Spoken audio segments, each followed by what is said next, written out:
सोनसाखळी खेचून पोबारा करणाऱ्या सय्यद मिसम अब्बास उर्फ हॅरी सय्यद हुसेनी राहणार इराणी वस्ती आंबिवली कल्याण आणि मुस्तफा सलू इराणी राहणार कल्याण या 2 इराणी अट्टल चोरट्यांना अटक केल्याची माहिती सहाय्यक पोलीस आयुक्त अनिल देशमुख यांनी दिली आहे। त्यांच्याकडून 10 गुन्हे उघड झाले असून सोन्याच्या दागिन्यांसह 4,60,000चा मुद्देमाल हस्तगत करण्यात आला आहे।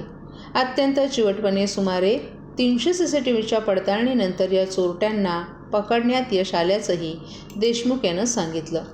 वर्तकनगर भागात 13 जानेवारी रोजी 2 वेगवेगळ्या ठिकाणी सोनसाखळी चोरीच्या घटना घडल्या होत्या। या घटनेचा तपास वरिष्ठ पोलीस निरीक्षक सदाशिव निकम, संतोष गायकर यांच्या मार्गदर्शनाखाली उपनिरीक्षक SS शेट्टी, इब्राहिम शेख, हवालदार वैभव जोशी आणि मधुसूदन पाटील या पथकांमार्फत सुरू होता। याच तपासात पोलिसांनी घटनास्थळ आणि चोरटे पळून गेलेल्या मार्गावरील तब्बल 300 CCTV फुटेजची पडताळणी केली। त्यानंतर तांत्रिक विश्लेषण करून गुन्ह्यातील आरोपींचा कल्याणच्या आंबिवलीपर्यंत माग घेतला। दोन्ही घटनेतील चोरटे वेगवेगळ्या मोटरसायकलवरून कल्याण आंबिवलीच्या दिशेनं पळून गेल्याची बाब समोर आल्यानंतर या पथकानं चोरट्यांना पकडण्यासाठी आंबिवली येथील इराणी वस्तीत सापळा लावला। सय्यद मिसम हुसेनी यांनी गॅलरीतून छताच्या पत्र्यावर उडी घेऊन पळून जाण्याचा प्रयत्न केला, मात्र त्याला पाठलाग करून पकडण्यात आलं।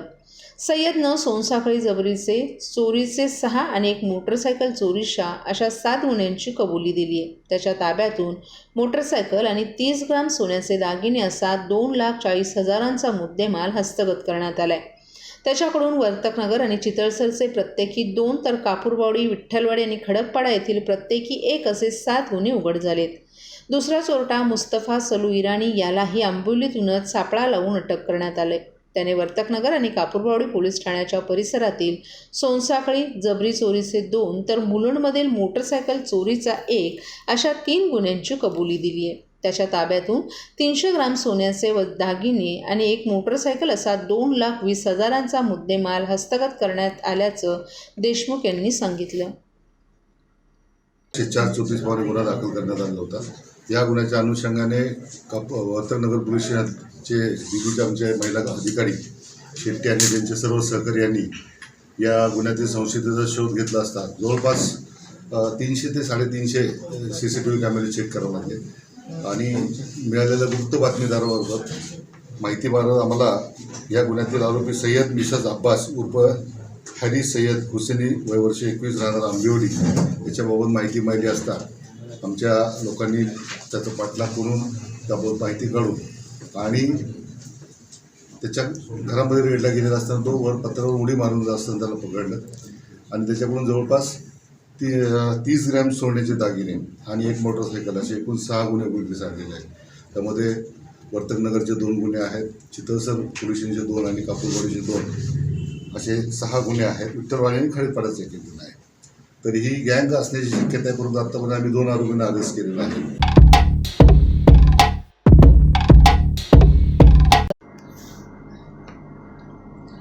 महाराष्ट्रातील मराठा समाजाचं मागासलेपण तपासणीचं काम महाराष्ट्र शासनातर्फे राज्य मागासवर्ग आयोगाकडे सोपवण्यात आले। त्यानुसार राज्यातील सर्व ग्रामीण शहरी भागातील मराठा समाज आणि खुल्या समाजातील नागरिकांचं सर्वेक्षण 23 जानेवारी 2024 पासून सुरू झाले। संपूर्ण शहरात हे काम सुरू असून या कामाची मुदत वाढवण्यात आली असून 2 फेब्रुवारी 2024 पर्यंत हे काम सुरू राहणार आहे। हे सर्वेक्षण शासकीय यंत्रणेमार्फत राज्य मागासवर्ग आयोगानं दिलेल्या सॉफ्टवेअर ॲप्लिकेशनद्वारे करण्यात येत आहे। यानुसार ठाणे महानगरपालिका क्षेत्रातील मराठा समाज आणि खुल्या प्रवर्गाचं नागरिकांचं सर्वेक्षण महानगरपालिकेच्या माध्यमातून करण्यात येत असून या कामी 250 पर्यवेक्षक आणि सुमारे 4,000 प्रगणक यांची नियुक्ती करण्यात आली आहे। तसंच संबंधित प्रभाग कार्यालयाकडील सहाय्यक आयुक्त हे वॉर्डस्तरीय नोडल ऑफिसर आणि कार्यालयीन अधीक्षक हे सहाय्यक वॉर्डस्तरीय नोडल ऑफिसर म्हणून कार्यरत आहेत। त्यांचे अधीनस्थ प्रभाग स्तरावरील सर्वेक्षणाचं कामकाज केलं जाते। शासनाच्या वतीनं महानगरपालिकेनं नियुक्त केलेले प्रगणक हे ठाणे महानगरपालिका क्षेत्रातील सर्व कुटुंबांचे मागासवर्ग आयोगाच्या निर्देशानुसार करीत आहेत। संपूर्ण शहरातील नागरिकांचं सर्वेक्षण व्हावं यासाठी या कामास 2 फेब्रुवारीपर्यंत मुदतवाढ देण्यात आली असून सर्वेक्षणास ठाणेकर नागरिकांनी प्रतिसाद द्यावा असं आवाहन महापालिकेचे आयुक्त अभिजित बांगर यांनी केले। या सर्वेक्षणाकरिता नागरिकांसाठी महानगरपालिकेमार्फत हेल्पलाईन सुविधा 8657887101 उपलब्ध करून देण्यात आली असून या सुविधेद्वारे नागरिक सर्वेक्षणाबाबत काही सूचना असल्यास यावर नोंद करू शकतील. महाराष्ट्र शासनाच्या निर्देशानुसार राज्य मागासवर्ग आयोगाच्या वतीनं सुरू असलेल्या या मराठा समाज आणि खुल्या प्रवर्गातील नागरिकांच्या सर्वेक्षणास नागरिकांनी सहकार्य करावं असं आवाहन करण्यात येत आहे.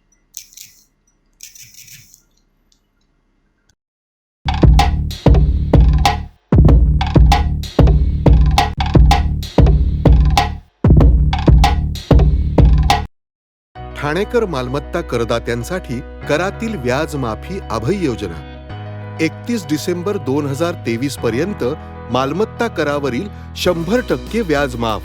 तसेच 1 जानेवारी ते 15 जानेवारी 2024 या कालावधीमध्ये मालमत्ता करावरील 75% व्याज माफ.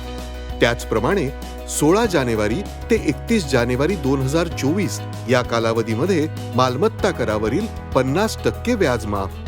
तरी सदर व्याज माफीच्या अभय योजनेचा ठाणेकर करदात्यांनी लाभ घ्यावा. महानगरपालिकेच्या कोणत्याही संकलन केंद्रावर कर भरण्याची सोय आहे. ATM, डेबिट, क्रेडिट कार्डद्वारे कर भरण्याची सुविधा उपलब्ध करून देण्यात आली आहे.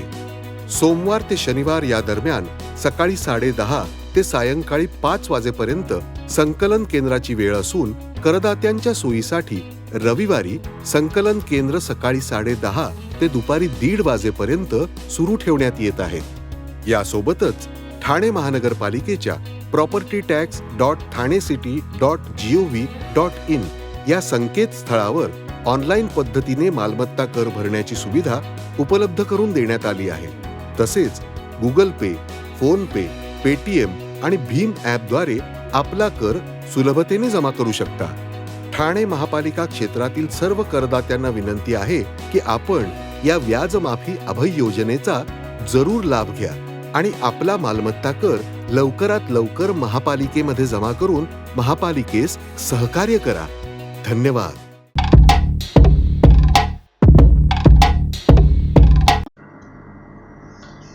ठाणे महापालिकेचा आणखीन एक भोंगळ कारभार समोर आलाय. महापालिकेच्या 9 प्रभाग समिती अंतर्गत तब्बल 22,000 मालमत्ता हस्तांतरांचं प्रकरण धुळफात पडली असल्याची धक्कादायक बाब समोर आली आहे. यात केवळ सहाय्यक आयुक्तांच्या सह्या शिल्लक असल्याची माहिती देखील समोर आली आहे. येत्या 2 दिवसात ही प्रकरणं मार्गी लावावी, अन्यथा काँग्रेसतर्फे आंदोलन केलं जाईल असा इशारा काँग्रेसचे शहर अध्यक्ष विक्रांत चव्हाण यांनी दिलाय. ठाण्यात घेण्यात आलेल्या एका पत्रकार परिषदेत त्यांनी याबाबतचे पुरावे सादर केलेत. यावेळी त्यांच्या समवेत काँग्रेसचे मुख्य प्रवक्ते सचिन शिंदे, प्रवक्ते राहुल पिंगळे, ज्येष्ठ नेते JB यादव उपस्थित होते. वर्तकनगर प्रभाग समिती अंतर्गत एका शिवसेनेच्या माजी नगरसेवकानं मालमत्ता हस्तांतरणाचं प्रकरण मार्गी लागत नसल्याची तक्रार आमच्याकडे केली होती. त्या अनुषंगानं याची माहिती घेतली असता एकट्या वर्तकनगर प्रभाग समितीमध्ये मागील वर्षभरापासून 338 प्रकरणं केवळ सहाय्यक आयुक्तांच्या एका सहीसाठी दाबून ठेवण्यात आली असल्याची माहिती समोर आली आहे. तर लोकमान्य नगर प्रभाग समितीमध्ये 290 प्रकरणं अद्याप मार्गी लागू शकली नसल्याची माहिती देखील त्यांनी यावेळी दिली. तर केवळ या 2 प्रभाग समितीत नाही तर सर्व 9 प्रभाग समितींमध्ये 22,000 प्रकरणं रखडलं असल्याची माहिती देत काही निवडक प्रकरणं विनाविलंब हस्तांतर होत असल्याची माहितीही त्यांनी दिली आहे. यामध्ये कळवा, मुंब्रा आणि दिव्यात सर्वाधिक प्रकरणं असल्याचंही त्यांनी सांगितलं. या समितीमध्ये 2,000 ते 2,200 प्रकरणं दाबून ठेवली असल्याचा आरोपही चव्हाण यांनी केला आहे. मात्र काही हस्तांतर प्रकरणं भ्रष्टाचार करीत त्वरित मार्गी लावत आहेत. यामध्ये कोणते अधिकारी सहभागी आहेत त्याची माहिती घेऊन त्यांच्यावर कारवाई करण्याची मागणी केली आहे. पुढील 2 दिवसात ही सर्व प्रकरणं मार्गी न लागल्यास काँग्रेस आंदोलन करेल असा इशाराही त्यांनी दिला आहे. 25,000 प्रकरणं प्रलंबित आहेत. कर हस्तांतरण प्रकरणं सहाय्यक आयुक्तांच्या सह्या झालेल्या आहेत. बाकी सगळे तयार आहेत. 25,000 प्रकरणं 2 वर्षापासून प्रलंबित आहेत. ते आम्हाला स्वतः 2 प्रभागाच्या वॉर्ड अधिकाऱ्यांनी लिहून दिलेले आहे, माहिती अधिकारी. असे 25,000 प्रकरणं आम्ही ओरली माहिती घेतली. ते 2 पुरावे आहेत. म्हणजे 2 वर्ष जर गोरगरिबांना किंवा सामान्य जनतेला या ठिकाणी भेटीत धरलं जात असेल तर याची जबाबदारी कोणावर जबाबदारी निश्चित करणं? मुख्यमंत्र्यांचे ठाणे.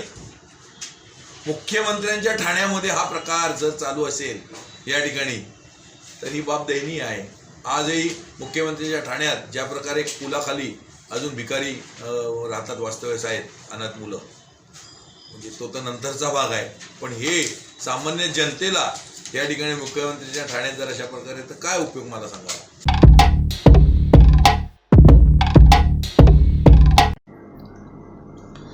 देशात सध्या महागाईचा आगोड मुसळ. शेतमालाला हमीभाव मिळत नसल्यानं शेतकरी हवालदिल झालाय. तरुण बेरोजगार आहेत तर महिलांवरील अत्याचाराचं प्रमाण वाढीस लागले. त्यावर तोडगा काढण्याऐवजी सरकार भावनिक खेळ खेळत असल्याचा आरोप करत राष्ट्रवादी काँग्रेसचे राष्ट्रीय सरचिटणीस डॉक्टर जितेंद्र आव्हाड यांच्या आदेशानुसार ठाण्यात राष्ट्रवादीच्या कार्यकर्त्यांनी जोरदार निदर्शनं केली.